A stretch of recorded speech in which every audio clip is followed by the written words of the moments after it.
ಕೋಹಿ ಪಾಂಡುಸ್ತಂ ಯುದ್ಧೆ ವಿಷಹೇತ ಧನಂಜಯಂ. ಭೀಮ, ಅರ್ಜುನ, ನಕುಲ ಸಹದೇವ ಅಥವಾ ಧರ್ಮರಾಜ ಇಲ್ಲವೇ ಕೃಷ್ಣ, ಇವರನ್ನು ಯಾರು ಯುದ್ಧದಲ್ಲಿ ಸಹನೆ ಮಾಡ್ಲಿಕ್ಕೆ ಸಾಧ್ಯ? ಯುದ್ಧವಾಡ್ಲಿಕ್ಕಾಗುವುದಿಲ್ಲ, ನಮಗೆ ಗೊತ್ತು ಅಂತ ಹೇಳಿ ಭೀಷ್ಮಾಚಾರ್ಯರು ಮಾತಾಡಿ ನೀವು ಹೇಳಿದ್ದು ಸತ್ಯ ಅಂತ ಹೇಳ್ತಾ ಇದ್ದಾರೆ. ಅಷ್ಟರಲ್ಲಿ ದುರ್ಯೋಧನಂ ಸಮಾಲೋಕ್ಯ ಕರ್ಣೋ ವಚನಮಬ್ರವೀ.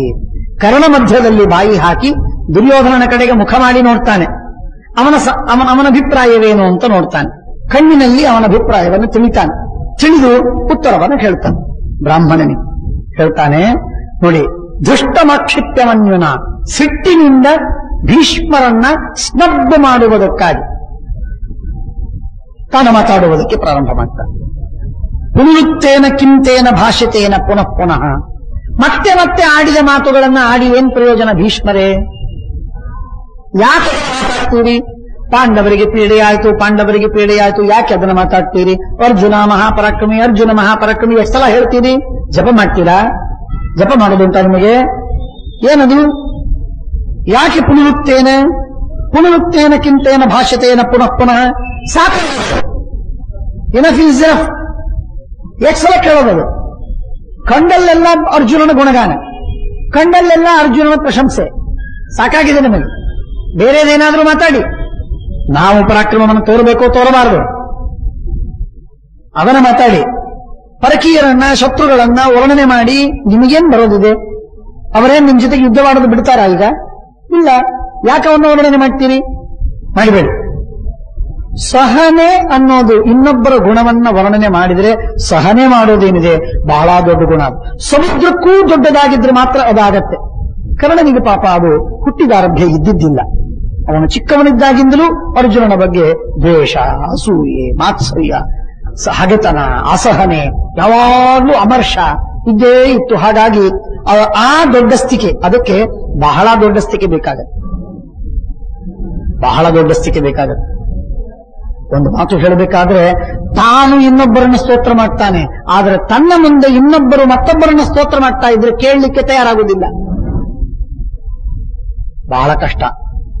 ತಾನು ವ್ಯವಹಾರಕ್ಕಾಗಿ ಸ್ತೋತ್ರ ಮಾಡಿ ಮುಗಿಸ್ತಾನೆ, ವ್ಯವಹಾರಕ್ಕಾಗಿ ಸ್ತೋತ್ರ ಮಾಡಿ, ವರ್ಣನೆ ಮಾಡಿ, ಪ್ರಶಂಸೆ ಮಾಡಿ ಮುಗಿಸ್ತಾನೆ. ಆದರೆ ತಾನು ಯಾರನ್ನ ಸ್ತೋತ್ರ ಮಾಡಿದಾನೆ ಅವರನ್ನೇ ಇನ್ನೊಬ್ಬರು ಯಾರು ತನ್ನ ಮುಂದೆ ಸ್ತೋತ್ರ ಮಾಡಿದರೆ ಸಹನೆ ಆಗುವುದಿಲ್ಲ. ಇದು ಪ್ರಾಬ್ಲಮ್ ಇದೆ.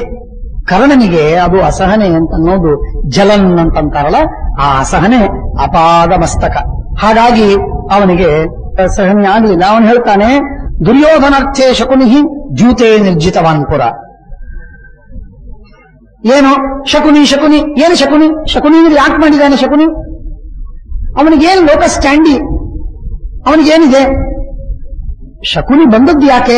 ದುರ್ಯೋಧನ ಹೇಳಿದ, ದುರ್ಯೋಧನ ಸೋದರ ಮಾವ ದುರ್ಯೋಧನ ಹೇಳಿದ, ಅದಕ್ಕಾಗಿ ಶಕುನಿ ಬಂದ, ಜೂಜಾಡಿದ. ಶಕುನಿ ತಪ್ಪೇನು?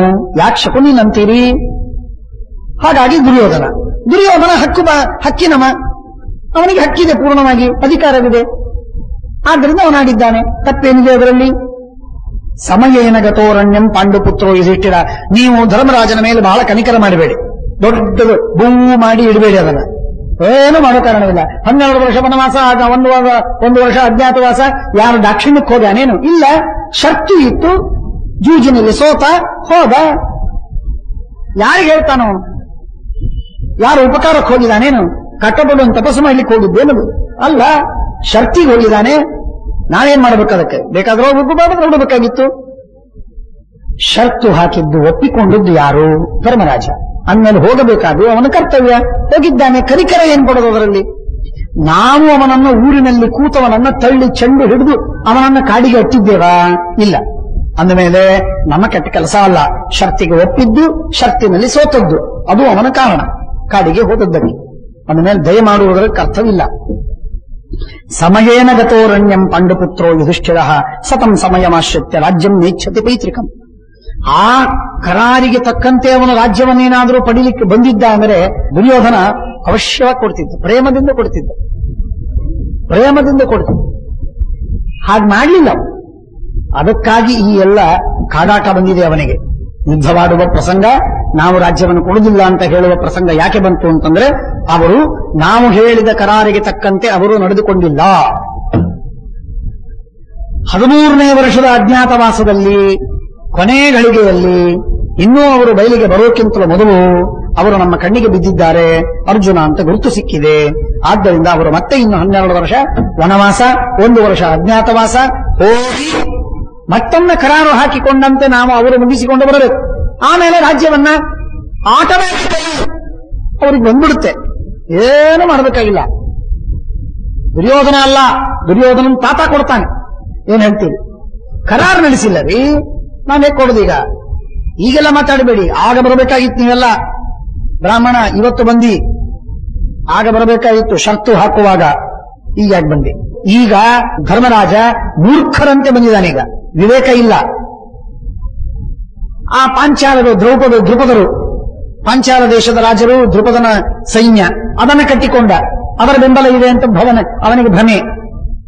ವಿರಾಟರು, ಆ ವಿರಾಟ ದೇಶದ ರಾಜ್ಯ ಅವನಿಗೆ ಯಾರ್ಯಾರ ಜೊತೆಗೆ ಬೀಗತನವಾಯಿತೋ ಅವರೆಲ್ಲರನ್ನ ಕಟ್ಕೊಂಡು ಬಂದಿದ್ದಾನೆ. ಆ ರಾಜ್ಯದಿಂದ ಏನಾದರೂ ನಮ್ಮನ್ನು ಸೋಲಿಸ್ಲಿಕ್ಕೆ ಸಾಧ್ಯವಾ?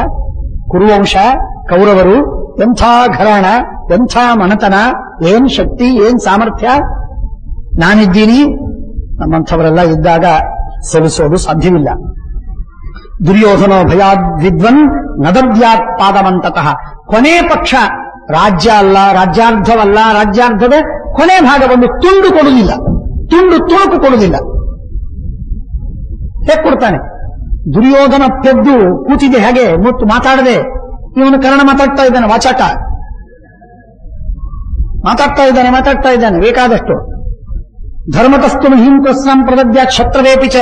ನಮ್ ದುರ್ಯೋಧನ ರಾಜ, ನಮ್ ಗೆಳೆಯ, ಅವನಿಗೆ ಎಷ್ಟು ದೊಡ್ಡ ಮನಸ್ಸು ಅಂತಂದ್ರೆ ಯಾರಾದರೂ ಭಿಕ್ಷೆ ಬೇಡಲಿ, ಕೊಡಿ ಅಂತ ಭಿಕ್ಷೆ ಬೇಡ, ಶತ್ರುಗಳು ಭಿಕ್ಷೆ ಬೇಡಲಿ, ಧರ್ಮದಿಂದ ಕೊಟ್ಟು ಬಿಡ್ತಾನೆ, ಇಡೀ ರಾಜ್ಯ ಕೊಟ್ಟು ಬಿಡ್ತಾನೆ.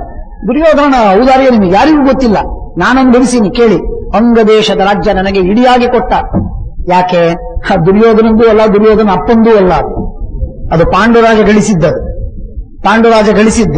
ಹಾಗಾಗಿ ಕೊಟ್ಟೇ ಬಿಟ್ಟ ಅದನ್ನು ಅಂಗರಾಜ ಕರ್ಣನಿಗೆ. ಗಳಿಸಿದ್ದು ಪಾಂಡುರಾಜ. ಆದಿಪರ್ವ ಮಹಾಭಾರತದಲ್ಲಿ ನೋಡಿ, ಅದಕ್ಕೆ ಹೇಳ್ತಾನೆ, ಅವನು ಬಹಳ ದೊಡ್ಡ ಮನಸ್ಸು. ಧರ್ಮತಸ್ತು ಮಹೀಂ ಕೃತ್ಸ್ನಾಂ ಪ್ರದದ್ಯಾತ್ ಶತ್ರವೇಪಿಚ. ಶತ್ರುವಿಗೂ ಧರ್ಮದಿಂದ ಎಲ್ಲ ಇಡೀ ಭೂಮಿಯನ್ನ ಕೊಡುವುದಕ್ಕೆ ಅವನ ಸಿದ್ಧ. ಯದಿ ಕಾಂಕ್ಷಂತಿ ತೇ ರಾಜ್ಯಂ ಪಿತೃ ಪೈತಾಮಹಂ ಪುನಃ ಯತ ಪ್ರತಿಜ್ಞಂ ಕಾಲಂ ತಂ ಚರಂತು ವನಮಾಶ್ರಿತಾಃ. ಇನ್ನೊಮ್ಮೆ ಬ್ರಾಹ್ಮಣ ಹೋಗಿ ಹೇಳು, ಇನ್ನೊಮ್ಮೆ 12 ವರ್ಷ ವನವಾಸ, 1 ವರ್ಷ ಅಜ್ಞಾತವಾಸ, ಇದೆರಡನ್ನು ಮುಗಿಸಿಕೊಂಡು ಬಾ ಅಂತ ಹೇಳು, ಧರ್ಮದಿಂದ, ಅತ್ಯಂತ ನ್ಯಾಯದಿಂದ. ಆಗ ಅವರು ಸಿಗದೆ ಹೋದರೆ ಆಗ ಅವಶ್ಯವಾಗಿ ಕೊಟ್ಟು ಬಿಡ್ತಾರೆ. ಇನ್ನು 13 ವರ್ಷ ಏನು ಬಹಳ ಅಲ್ಲ, ಕಣ್ಣು ಮುಚ್ಚಿ ಕಣ್ಣು ತೆಗೆಯೋದ್ರೊಳಗೆ 13 ವರ್ಷ ಕಳೆದು ಹೋಗುತ್ತೆ, ಕೊಟ್ಟು ಬಿಡ್ತೀವಿ ರಾಜ್ಯ ಅಂತ ಹೇಳಿ ಕಾಲಂ ತಾಂ ಚಂ ಚರಂತು ವನವಾಶ್ರಿತಾಃ. ಈ ಎಲ್ಲ ಕಾಂಪ್ಲೆಕ್ಸಿಟಿಗಳಿಗೆ ಉತ್ತರ ಏನು ಗೊತ್ತೇನು? ನಮ್ಮ ಭೀಮಸೇನ ದೇವರ ಉತ್ತರ 13 ದಿನವೇ 13 ವರ್ಷ. ಈ ಮುಠಾಳನ ಜೊತೆಗೆ ಷರ್ತು ಮಾಡಿ ಆ ಷರ್ತಿನಲ್ಲಿ ಸೋತು ಜೂಜಾಟದಲ್ಲಿ ಪರಾಭೂತನಾಗಿ ಸತ್ಯವನ್ನು ನಡೆಸ್ತೀನಿ. ಅರೆ, ಜೂಜಾಟನೆ ಬೀಜವೇ ಕೆಟ್ಟದ್ದು, ಕಹಿ ಬೀಜ ಅಂತಂದೇಲೆ ಹಣ್ಣು ಸಿಹಿ ಆಗಲಿ ಸಾಧ್ಯವಾ? ಆಗುದಿಲ್ಲ. ದೇವಿಗೆ ಎಷ್ಟು ಬೆಲ್ಲ ಹಾಕಿದ್ರೆ ಸಿಹಿ ರಸ ಬರುತ್ತೆ? ಬರುವುದಿಲ್ಲ. ಹಾಗಾದ್ರೆ ಜೂಜಾಟದಿಂದ ನೀನು ಸೋತು ಅದನ್ನ ನೀನು ಪಾಲನೆ ಮಾಡುವುದಕ್ಕೆ ಸತ್ಯ ಅಂತಂದ್ರೆ ಕ್ಲಿಂಗಿಂಗ್ ಟು ಟ್ರೂತ್. ಯಾವಾಗ ಸತ್ಯಕ್ಕಾಗಿ ಸತ್ಯ. ಹೌದು, ತಂದೆ ಹೇಳಿದ್ದಾರೆ ಸತ್ಯವನ್ನು ಪಾಲನೆ ಮಾಡಬೇಕು, ತಾಯಿ ಹೇಳಿದ್ದಾಳೆ ಸತ್ಯವನ್ನು ಪಾಲನೆ, ಗುರುಗಳು ಹೇಳಿದ್ದಾರೆ ಸರಿ, ಧರ್ಮಶಾಸ್ತ್ರ ಹೇಳಿದೆ ಪ್ರಾಯಶ್ಚಿತ್ತ ಸರಿ, ಎಲ್ಲ ಸರಿ. ಆದರೆ ಅಸತ್ಯ ಮೂಲಕವಾಗಿ ಹುಟ್ಟಿದ ಈ ದೊಡ್ಡ ವಿಷವೃಕ್ಷ ಅದಕ್ಕೆ ಅಂಟಿಕೊಂಡು ಕೂತ್ರೆ, ಅದಕ್ಕೆ ಭೀಮಸೇನ ದೇವರು ಒಂದೇ ಆಡಿದ ಮಾತದು, ಒಂದೇ ಆಡಿದ ಮಾತು. ಇಲ್ಲಿ ಸತ್ಯ ಇಲ್ಲ, ಸುಳ್ಳಿಲ್ಲ, ಎಲ್ಲವೂ ಸತ್ಯವೇ. ದುಷ್ಟರ ಜೊತೆಯಲ್ಲಿ, ಮೂರ್ಖರ ಜೊತೆಯಲ್ಲಿ ನಾವು ನಿಕೃತಿಯಿಂದಲೇ, ಮೋಸದಿಂದಲೇ ಇರುವುದು, ಅದೇ ಧರ್ಮ ಅಂತ ಅವತ್ತು ಆಚಾರ್ಯರು ಭೀಮಸೇನ ದೇವರು ಹೇಳಿಬಿಟ್ಟು ಭೀಮಸೇನ ದೇವರು ಆ ಮಾತನ್ನು ಕೇಳಲಿಲ್ಲ ಧರ್ಮರಾಜ. ಹಾಗಾಗಿ ಅದೇ ಮಾತು ಈಗ ಕರ್ಣನ ಬಾಯಿಯಿಂದ ಕೇಳುವ ಪ್ರಸಂಗ ಬಂದಿದೆ ಅವರಿಗೆ. ಅದಕ್ಕೆ ಹೇಳ್ತಾನೆ, ಯಥಾ ಪ್ರತಿಜ್ಞಂ ಕಾಲಂ ತಂ ಚರಂತು ವನಮಶ್ಯತಾಃ ತಥೋ ದುರ್ಯೋಧನಸ್ಯಾಂಖ್ಯೆ ವರ್ತಂತಾಂ.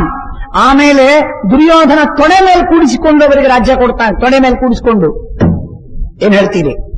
ಅಷ್ಟು ಗೌರವ ಇದೆ ಧರ್ಮದಿಂದ ನಡ್ಕೊಂಡವರ ಬಗ್ಗೆ ದುರ್ಯೋಧನನಿಗೆ. ನಿಮ್ಮ ಪಾಂಡವರ ಬಗ್ಗೆ ಇಲ್ಲ, ಅವರು ಧರ್ಮದಿಂದ ನಡ್ಕೊಂಡಿಲ್ಲ.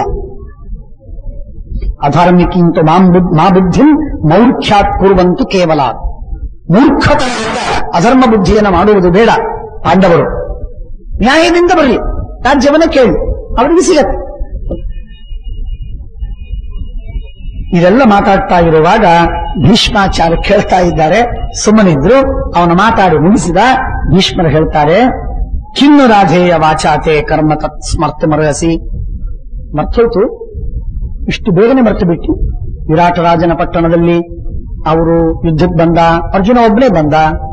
ಅವ ಸೈನ್ಯ ಇರಲಿಲ್ಲ, ಅಣ್ಣ ತಮ್ಮಂದಿರಲಿಲ್ಲ, ಯಾರೂ ಇರಲಿಲ್ಲ. ಒಬ್ಬ ಅರ್ಜುನ ಬಂದ. ಅವನ ಜೊತೆಗೆ ಯುದ್ಧವಾಡುವ ಪ್ರಸಂಗ ಇತ್ತು. ಆಗ ನೀನು ಸೋತಿ. ಆಗ ಸೋತಾಗ ನೀನು ಪ್ರಾಯಶಃ ಬಹಳ ದೂರ ಪಲಾಯನ ಮಾಡಿದಿ ಅಲ್ಲ. ಅವನು ಮೋಹನಾಸ್ತ್ರ ಬಿಟ್ಟಾಗ ನಿಮಗೆಲ್ಲ ಮೂರ್ಛೆ ಹೋಗಿತ್ತು. ನಾನೊಬ್ಬ ಎಚ್ಚರ ಇದ್ದೆ. ಭೀಷ್ಮಾಚಾರ್ಯ ಹೇಳ್ತಾರೆ, ನನಗೊಬ್ಬನಿಗೆ ಎಚ್ಚರವಿತ್ತು. ಅದಕ್ಕೆ ಪ್ರತಿಘಾತ ನನಗೆ ಗೊತ್ತಿತ್ತು. ಹಾಗಾಗಿ ನಿನಗೆದು ಗೊತ್ತಿಲ್ಲ. ಅರ್ಜುನ ಬಿಟ್ಟ ಬಾಣಕ್ಕೆ ಉತ್ತರ ಕೊಡುವ ಸಾಮರ್ಥ್ಯ ನಿನಗಿರಲಿಲ್ಲ. ಹಾಗಾಗಿ ನೀನು ಮೂರ್ಛೆ ಹೋದಿ. ಮರ್ತು ಬಿಟ್ಟು ಈಗ ಇಷ್ಟು ಪರಾಕ್ರಮದ ಮಾತುಗಳನ್ನ ಹತ್ತಿಯಲ್ಲ. ಆಗ ಎಲ್ಲೋಗಿತ್ತು ನಿನ್ನ ಪರಾಕ್ರಮ? ನಾವು ತಕ್ಷಣಕ್ಕೆ ರೋಗವಾಗತ್ತೆ ನಿನಗೆ, ಏನೋ ಕಷ್ಟವಾಗತ್ತೆ, ಏನೋ ಸಂಕೋಚವಾಗತ್ತೆ, ಏನೋ ಕಳವಳವಾಗತ್ತೆ. ತಡ್ಕೊಳ್ಳಿಕ್ಕೆ ಆಗುವುದಿಲ್ಲ ನಿನಗೆ. ಯಾಕಪ್ಪ? ಅವನು ದೊಡ್ಡ ಪರಾಕ್ರಮಿ, ಇದು ಸತ್ಯ, ಇದನ್ನು ಒಪ್ಪು. ನೀನು ಸೋತದ್ದು ಸತ್ಯ, ಅದನ್ನು ಒಪ್ಪು. ಅದು ಇಟ್ ಇಸ್ ಎ ಫ್ಯಾಕ್ಟ್. ಅಪಲಾಪ ಮಾಡಲಿಕ್ಕೆ ಬರುವುದಿಲ್ಲ. ಒಪ್ಪದನ ಮೊದಲು. ಏಕೇವ ತು ಯದಾರಾ ಪಾರ್ಥ ಷಡ್ರಥಂಜಿತವನ್ ಯುಧಿ ವಿರಾಟ ನಗರೇ ಧೀರ ಕಿಂ ತ್ವಂ ತತ್ರೈವ ನಾಗತಃ. ಬಂದಿದ್ದಿಲ್ಲ ಅಲ್ಲಿ ನೀನು? ಅದೆಲ್ಲ ಇದ್ವಿ, ನೀನು ಬಂದಿದ್ದಿಲ್ಲ. ಬಹುಶೋ ಜೀಯಮಾನಸ್ಯ ಕರ್ಮದೃಷ್ಟಂ ತದೈವತೆ. 10 ಸಲ ನೀನು ಸೋತಿ, ಅದು ನಿನಗೆ ಮರ್ತೋಯ್ತು. ಈಗ ಅರ್ಜುನನ್ನು ಹೊಗಳಿದ್ರೆ ನಿನಗೆ ಸಂಕಟ ಆಗತ್ತೆ. ಧ್ರುವಂ ಯುಧಿ ಹತಾಸ್ತೇನ ಭಕ್ಷಯಿಷ್ಯಾಮ ಪಂಸುಕಾನ್. ಅವತ್ತು ನಾವು ಅಕ್ಷರಶಃ ಅವನೇನಾದ್ರೂ ಬಾಣವನ್ನು ಬಿಟ್ಟಿದ್ರೆ ಮೂರ್ಛೆ ಹೋದಾಗ, ಅನ್ಯಾಯದಿಂದ ಏನಾದ್ರೂ ಕೊಲ್ಲೋದಿತ್ತು ಅಂತಂದ್ರೆ ಅವತ್ತೇ ಒಂದೊಂದು ಅಸ್ತ್ರಗಳಿಂದ ನಮ್ಮನ್ನೆಲ್ಲರೂ ಕೊಂದು ಬಿಡಬಹುದಾಗಿತ್ತು. ಮೂರ್ಛೆ ಹೋಗಿದ್ರು ಎಲ್ಲರೂ. ಮಣ್ಣು ಮುಕ್ಕಿ ಹೋಗ್ತಿದ್ವಿ. ಭಕ್ಷಯಿಷ್ಯಾಮ ಪಂಸುಕಾನ್, ಮಣ್ಣು ಮುಕ್ಕಿ ಹೋಗ್ತಿದ್ವಿ. ಆದ್ದರಿಂದ ಅವರ ಜೊತೆಗೆ ಯುದ್ಧವಾಡುವುದು ಅಂತಂದ್ರೆ ದುರ್ಯೋಧನ, ಅವನ ಮಂತ್ರಿಗಳು, ಸಂಪೂರ್ಣ ಅವನ ಪರಿವಾರ ಎಲ್ಲರೂ ಸತ್ತು ಅಂತೇ ಅರ್ಥ. ಅದಕ್ಕೆ ಮತ್ತೊಂದು ಪರ್ಯಾಯ ಇಲ್ಲ. ಆದ್ದರಿಂದ ಯುದ್ಧ ಬೇಡ. ಧೃತರಾಷ್ಟ್ರಸ್ತತೋ ಭೀಷ್ಮಂ ಮನುಮಾನ್ಯ ಪ್ರಸಾದ್ಯಚ. ಆಗ ಈ ಸಂದರ್ಭದಲ್ಲಿ ಇವತ್ತು ಅಂದ್ರೆ ಈ ಮಾತಾಡುವ ಸಂದರ್ಭದಲ್ಲಿ ಧೃತರಾಷ್ಟ್ರನಿಗೆ ಒಳ್ಳೆ ವಿವೇಕ ಇದೆ. ಬೆಳ್ಳಗಿನ ಬೆಳಕು ಕಾಣ್ತಾ ಇದೆ. ಅವನಿಗೆ ವಿವೇಕ ಎಲ್ಲ ಜಾಗೃತವಾಗಿದೆ. ಒಳ್ಳೆ ಮಾತುಗಳನ್ನು ಆಡೋದು ಸಂಕಲ್ಪ ಮಾಡಿದ್ದಾನೆ. ಒಳ್ಳೆ ಮಾತುಗಳನ್ನು ಆಡ್ತಾನೆ, ಬಹಳ ಒಳ್ಳೆ ಮಾತುಗಳನ್ನು ಆಡ್ತಾನೆ. ಧೃತರಾಷ್ಟ್ರ ಅನೇಕ ಬಾರಿ ವಾಲಿದ್ದಾನೆ ದುರ್ಯೋಧನನ ಕಡೆಗೆ, ಅನೇಕ ಬಾರಿ ಪಾಂಡವರನ್ನು ಹೊಗಳಿದ್ದಾನೆ. ಈ ಸಂದರ್ಭದಲ್ಲಿ ಬಹಳ ವಿವೇಕದಿಂದ ಮಾತಾಡ್ತಾ ಇದ್ದಾನೆ. ಹೇಳ್ತಾನೆ, ಭೀಷ್ಮಾಚಾರ್ಯ ಮಾತು 100ಕ್ಕೆ 100ರಷ್ಟು ಸತ್ಯವಾದ. ನನಗೆ ಪೂರ್ಣ ಅನುಮತಿ ಇದೆ, ಸಮ್ಮತಿ ಇದೆ. ಭೀಷ್ಮಾಚಾರ್ಯರೇ, ಕರ್ಣ ಆಡಿದ ಮಾತಿನಿಂದ ನೀವು ನೊಂದುಕೊಳ್ಳಬೇಡಿ, ಅಸಮಾಧಾನ ಪಡಬೇಡಿ. ಅವಭಕ್ಷ್ಯಚ ರಾಧೇಯಂ, ಕರ್ಣನಿಗೆ ಬೈದು ಸುಮ್ಮಿರು. ಕರ್ಣ, ನಿಮಗೆ ವಿವೇಕ ಇಲ್ಲ, ನೀ ಹೀಗೆಲ್ಲ ಮಾತಾಡ್ತಕ್ಕದ್ದಲ್ಲ, ಸುಮ್ಮಿರು ಅಂತ ಬೈದು ಅಸ್ಮದ್ಧಿತಂ ವಾಕ್ಯಮಿದಂ ಭೀಷ್ಮಶಾಂತನವೊಬ್ರವೀತ್. ಭೀಷ್ಮಾಚಾರ್ಯರು ನಮಗೆ ಹಿತವನ್ನೇ ಹೇಳಿದ್ದಾರೆ, ನಮಗೆ ಕೆಡುಕು ಹೇಳಿಲ್ಲ. ಭೀಷ್ಮಾಚಾರ್ಯರ ಮಾತು ಕೇಳಿದರೆ ನಮಗೆ ಒಳ್ಳೆಯದಾಗತ್ತೆ. ನಿನ್ನ ಮಾತು ಕೇಳಿದರೆ ನಾವೆಲ್ಲ ಸತ್ತೋಗ. ಆದ್ದರಿಂದ ನೀನಾಡಿದ ಮಾತು ಸರಿಯಲ್ಲ. ಪಾಂಡವಾನಾಂ ಹಿತಂ ಚೈವ ಸರ್ವಸ್ಯ ಜಗತಸ್ತಥ. 18 ಕ್ಷೌಹಿಣಿ ಸೈನ್ಯಕ್ಕೆ ಕ್ಷೇಮ, ಎಲ್ಲ ರಾಜರಿಗೆ ಹಿತ, ನಮಗೂ ಹಿತ, ಪಾಂಡವರಿಗೂ ಹಿತ. ಅಂಥ ಉತ್ತಮವಾದ ಮಾತು ಭೀಷ್ಮರು ಆಡಿದ್ದಾರೆ. ಆದ್ದರಿಂದ ಅವಶ್ಯವಾಗಿ ಭೀಷ್ಮನ ಮಾತು ನನಗೆ, ಸಂಜಯ ಬೈ, ನಾನು ನಿನಗೆ ಸಂದೇಶ ಹೇಳಿ ಕಳಿಸ್ತೇನೆ, ಆದ್ದರಿಂದ ನಾನು ಹೇಳುವ ಮಾತನ್ನ ಕೇಳಿಕೊಂಡು ಸರಿಯಾಗಿ ಹೋಗಿ ಅದನ್ನ ಮುಟ್ಟಿಸು. ಸಂಜಯನಂತಹ ಜ್ಞಾನಿ ಎಲ್ಲಿ ಸಿಗ್ಲಿಕ್ಕೆ ಸಾಧ್ಯ? ಬಹಳ ದೊಡ್ಡ ಜ್ಞಾನಿ. ಎಷ್ಟರ ಮಟ್ಟಿಗೆ ಅಂತಂದ್ರೆ ಇವತ್ತು ಗೀತೆ ನಮಗೇನಾದ್ರೂ ಧೃತರಾಷ್ಟ್ರನಿಗೆ ಕೇಳಿದ್ರೆ ಅಥವಾ ನಮಗೇನಾದ್ರೂ ಕೇಳಲು ಸಿಕ್ಕಿದ್ರೆ ಅದಕ್ಕೆ ಒಬ್ಬ ಚಾನೆಲ್ ಸಂಜಯ. ಹಾಗಾಗಿ ಸಂಜಯ ಇಲ್ಲದೆ ಇದ್ರೆ ಇದು ಸಿಕ್ತಿರ್ಲಿಲ್ಲ. ಅಂಥ ಮಹಾತ್ಮ ಅವನನ್ನು ಕರೆದು ಧೃತರಾಷ್ಟ್ರ ಹೇಳ್ತಾನೆ, ನಾಹಂ ಕಂಚಿತ್ ಸಂಜಯ ಪಾಂಡವಾನಾಂ ಮಿಥ್ಯಾವೃತ್ತಿಂ ಕಾಂಚನ ಜಾತ್ವಪಶ್ಯಂ. ಸಣ್ಣ ಮಕ್ಕಳಿದ್ದಾಗಿಂದ ಹಿಡಿದು 14ನೇ ವಯಸ್ಸಿಗೆ ಅರ್ಜುನ ಹಸ್ತಿನಪುರದಲ್ಲಿ ಪ್ರವೇಶ ಮಾಡಿದ. ಆಗ ಧರ್ಮರಾಜನಿಗೆ 16 ವರ್ಷ, ಅರ್ಜುನನಿಗೆ 14. ಇಷ್ಟು ವಯಸ್ಸಿಗೆ ಬಂದಂತಹ ಅವರು ಅಂದಿನಿಂದ ಹಿಡಿದು ಒಂದು ಕೆಟ್ಟ ಕೆಲಸ, ಒಂದು ಮಿಥ್ಯಾವಚನ, ಒಂದು ಅಪಚಾರದ ಮಾತು ಏನಾದರೂ ವ್ಯವಹಾರ ಮಾಡಿದ್ರ? ಇಲ್ಲ, ಎಂದೆಂದೂ ಮಾಡಲಿಲ್ಲ. ನಾಹಂ ಕಚ್ಚಿತ್ ಸಂಜಯ ಪಾಂಡವಾನಾಂ ಮಿಥ್ಯಾವೃತ್ತಿಂ ಕಾಂಚನ ಜಾತ್ವಪಶ್ಯಂ. ಧರ್ಮ ವಿಪರೀತವಾಗಿರುವಂತಹ ವೃತ್ತಿ ಒಂದು ದಿವಸ ಅವರು ಮಾಡಲಿಲ್ಲ. ಸರ್ವಾಂ ಶ್ರಿಯಂ ಹ್ಯಾತ್ಮವೀರ್ಯೇಣ ಲಬ್ಧಾಂ ಪರ್ಯಾಕಾಶು ಪಾಂಡವ ಮಹ್ಯಮೇವ. ಮೊದಲನೇ ಮಾತು ನಾನು ಹೇಳಬೇಕು ಅಂತಂದ್ರೆ, ಐ ಶುಡ್ ಬಿ ಥ್ಯಾಂಕ್ಫುಲ್ ಅಂತಂತಾನೆ, ಗ್ರೇಟ್ಫುಲ್ ಅಂತಂತಾನೆ. ಹೇಳ್ತಾನೆ, ಅವರು ತಮ್ಮ ಪರಾಕ್ರಮದಿಂದ ತಂದ ಸಂಪೂರ್ಣವಾದ ಐಶ್ವರ್ಯವನ್ನ, ಸಂಪತ್ತನ್ನ ನನಗಾಗಿ, ನನ್ನ ರಾಜ್ಯಕ್ಕಾಗಿ ತಂದು ಅವರು ಕೊಡ್ತಿದ್ರು. ಇಡೀ ಐಶ್ವರ್ಯ ಎಷ್ಟು ಅವರಿಗೆ ರಾಜ್ಯ ಸಿಕ್ತಿತ್ತೋ ಅದೆಲ್ಲ. ಸರ್ವಾಂ ಶ್ರಿಯಂ ಆತ್ಮವೀರ್ಯೇಣ ಲಬ್ಧಾಂ ಪರ್ಯಾಕಾಶ ಪಾಂಡವಾಹ ಮಹ್ಯಮೇವ. ಇಂಥ ಪಾಂಡವರಲ್ಲಿ ದೋಷಂ ಹೇಷಾಂ ನಾಧ್ಯಗಚ್ಚಂ ಪರೀಕ್ಷನ್. ನಾನು ನೋಡ್ತಿದ್ದೆ, ಸೂಕ್ಷ್ಮವಾಗಿ ಪರೀಕ್ಷೆ ಮಾಡ್ತಿದ್ದೆ. ಯಾವಾಗಲಾದರೂ ಅವರು ಮೋಸ ಮಾಡ್ತಾರಾ, ಸುಳ್ಳು ಹೇಳ್ತಾರಾ, ಅನ್ಯಾಯ ಮಾಡ್ತಾರಾ, ಅಧರ್ಮದಿಂದ ಇದ್ದಾರಾ, ಉನ್ಮತ್ತತನ, ಕ್ರೋಧಾದಿಗಳು ಯಾವುದೂ ಕಾಣಲೇ ಇಲ್ಲ ನನಗೆ. ಎಷ್ಟು ದಿನ ನೋಡಿದೆ ನಾನು? ಒಂದು ದಿನವಾದರೂ, ಒಂದು ಪ್ರಸಂಗದಲ್ಲಾದರೂ ಅವರು ಕೆಟ್ಟದ್ದನ್ನು ಮಾಡಿದ್ದು ನನಗೆ ಸಿಗಲಿಲ್ಲ. ದೋಷಂ ಹೇಷಂ ನಾಧ್ಯಗಚ್ಚಂ ಪರೀಕ್ಷನ್ ಸೂಕ್ಷ್ಮಂ ಕಂಚಿದ್ ಏನ ಗರ್ಹೇಯ ಪಾರ್ಥಾನ್. ಯಾವ ಕಾರಣಕ್ಕೆ ನಾನು ಅವರನ್ನು ಬೈಲಿ? ಅವರಲ್ಲಿ ಏನು ದೋಷವೇ ಇಲ್ಲ, ನಾನು ಹೇಗೆ ಬೈಲಿ ಅವರನ್ನು? ಗ್ರಹಣ ಮಾಡಲಿಕ್ಕೆ ಅವಕಾಶ ಇಲ್ಲ. ತಮಗೆ ಸುಖವಾಯಿತೋ ಆಗ್ಲಿಲ್ವೋ, ದುಃಖವಾಯಿತೋ ಆಗ್ಲಿಲ್ವೋ ವಿಚಾರ ಮಾಡಲಿಲ್ಲ. ತಮ್ಮ ಕರ್ತವ್ಯವೇನಿತ್ತು ಅದನ್ನು ಪೂರ್ಣವಾಗಿ ಪಾಲನೆ ಮಾಡ್ತಿದ್ರು. ಹಸಿವು, ಬಾಯಾರಿಕೆ, ಶೀತ, ಘರ್ಮ, ನಿದ್ರಾ, ತಂದ್ರ, ಸಿಟ್ಟು, ಹರ್ಷ, ಪ್ರಮಾದ ಏನಿಲ್ಲ. ಎಲ್ಲ ಕಾಲದಲ್ಲಿ ಒಂದೇ ರೀತಿ. ರಾಜ್ಯ, ನನ್ನಾಜ್ಞೆ ಒಂದೇ ರೀತಿಯಿಂದ ಪಾಲನೆ ಮಾಡಿ. ಯಾವ ಕಾಲಕ್ಕೂ ಕೂಡ ತಮ್ಮ ಕಾಮಕ್ರೋಧಗಳಿಗೆ, ರಾಗದ್ವೇಷಗಳಿಗೆ ವಶರಾಗಿ ಎಂದಿಗೂ ಕೆಟ್ಟದ್ದನ್ನು ಮಾಡಲಿಲ್ಲ. ತ್ಯಜಂತಿ ಮಿತ್ರೇಶು ಧನಾನಿ ಕಾಲೆ. ಮಿತ್ರರಿಗೆ ಆಗಾಗ ಕಾಲದಲ್ಲಿ ಧನವನ್ನು ಕೊಟ್ಟು ನ ಸಂವಾಸ ಜೀರ್ಯತಿ ತೈಷು ಮೈತ್ರಿ. ಬಹಳ ವಿಚಿತ್ರವಾದದ್ದೇನು ಅಂತಂದ್ರೆ, ಗೆಳೆಯರಿಬ್ಬರು ಸೇರಿಕೊಂಡು ಒಂದು ಕಡೆಗೆ ವಾಸವಾಗ್ತಾರೆ. 5 ದಿವಸ 10 ದಿವಸದ ಒಳಗೆ ಗೆಳತನ ಚೆನ್ನಾಗಿರ್ತದೆ. ಆ ದೀರ್ಘಕಾಲದವರೆಗೆ ಹಾಗೆ ವಾಸವಾಗಿದ್ರು ಅಂತಂದ್ರೆ ಆ ಗೆಳೆತನ ಜೀರ್ಣವಾಗಿ ಬಿಡ್ತದೆ. ಅರ್ಥಾತ್ ಅದು ಹೋಗಿ ಜಗಳ ಶುರುವಾಗ್ತದೆ, ದ್ವೇಷ ಬರ್ತದೆ, ಮಾತ್ಸರ್ಯ ಬರ್ತದೆ. ಗೆಳೆಯರು ಗೆಳೆಯರಾಗಿ ಉಳಿಯುವುದಿಲ್ಲ. ಪ್ರಾರಂಭದಲ್ಲಿ ಮಧ್ಯದಲ್ಲಿ ಕ್ಲೈಮ್ಯಾಕ್ಸಿಗೆ ಹೋಗುತ್ತೆ ಕೆಲವೊಮ್ಮೆ. ಆದರೆ ಆ ಗೆಳೆತನ ಅಂತನ್ನೋದು ಕೊನೆ ಉಳಿಯುವುದಿಲ್ಲ, ಅದು ಹೋಗಿ ಬಿಡ್ತದೆ, ನಶಿಸಿ ಬಿಡ್ತದೆ. ಇದು ಸಾಮಾನ್ಯ.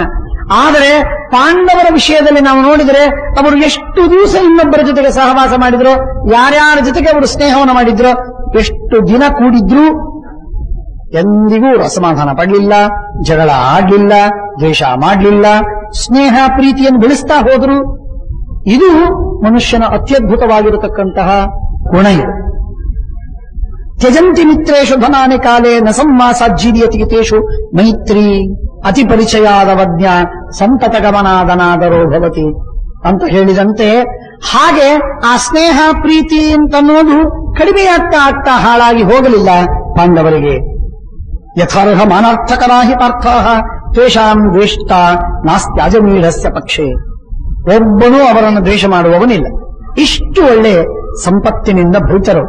ಅನ್ಯತ್ರ ಪಾಪಾದ್ ವಿಷಮಾನ್ ಮಂದಬುದ್ಧೇ ದುರ್ಯೋಧನಾತ್. ಅವರಿಗೆ ಒಬ್ಬ ವ್ಯಕ್ತಿ ನಮ್ಮನ್ನು ದ್ವೇಷ ಮಾಡುವವನಿಲ್ಲ, ಒಬ್ಬ ವ್ಯಕ್ತಿ ದೋಷ ಮಾಡುವವನಿಲ್ಲ. ನಮ್ಮ ಪಕ್ಷದಲ್ಲಿ, ಕೌರವರ ಪಕ್ಷದಲ್ಲಿ ಈ ಹುಚ್ಚ ತಲೆ ತಿರುಕ ನನ್ನ ಮಗ ದುರ್ಯೋಧನನನ್ನು ಬಿಟ್ಟು ಆಶ್ಚರ್ಯವೇನು ಗೊತ್ತೇನು? ಇನ್ನೊಂದು ಮಾತು, ಆಶ್ಚರ್ಯವೇನು ಗೊತ್ತೇನು? ಹೇಳ್ತಾನೆ, ಅನ್ಯತ್ರ ಪಾಪಿಷ್ಠನಾದ ವಿಷಮನಾದ ಮಂದಬುದ್ಧಿಯಾದ ದುರ್ಯೋಧನನನ್ನು ಬಿಟ್ಟು, ಹಾಗೂ ಆ ದುರ್ಯೋಧನನಿಗಿಂತಲೂ ಕ್ಷುದ್ರತರನಾಗಿರುವ ಕರ್ಣನಿಗಿಂತ ಬಿಟ್ಟು ಮತ್ತೊಬ್ಬರು ಯಾರು ಪಾಂಡವರನ್ನು ದ್ವೇಷ ಮಾಡಿದವರಿಲ್ಲ. ದುರ್ಯೋಧನನನ್ನ ಪಾಪ ಅಂತ ಕರೀತಾನೆ, ವಿಷಮ ಅಂತ ಕರೀತಾನೆ, ಮಂದಬುದ್ಧಿ ಅಂತ ಕರೀತಾನೆ. ಆ ದುರ್ಯೋಧನನಿಗಿಂತಲೂ ಕ್ಷುದ್ರತರ ಅಂತ ಕರೀತಾನೆ ಕರ್ಣನನ್ನ ಧೃತರಾಷ್ಟ್ರ. ಅನ್ಯತ್ರ ಪಾಪಾದ್ ವಿಷಮಾನ್ ಮಂದಬುದ್ಧೇ ದುರ್ಯೋಧನಾತ್ ಕ್ಷುದ್ರತರಾಚ್ಚ ಕರ್ಣಾತ್ ಪುತ್ರೋ ಮಹ್ಯಂ ಮೃತ್ಯುವಶಂ ಜಗಾಮ.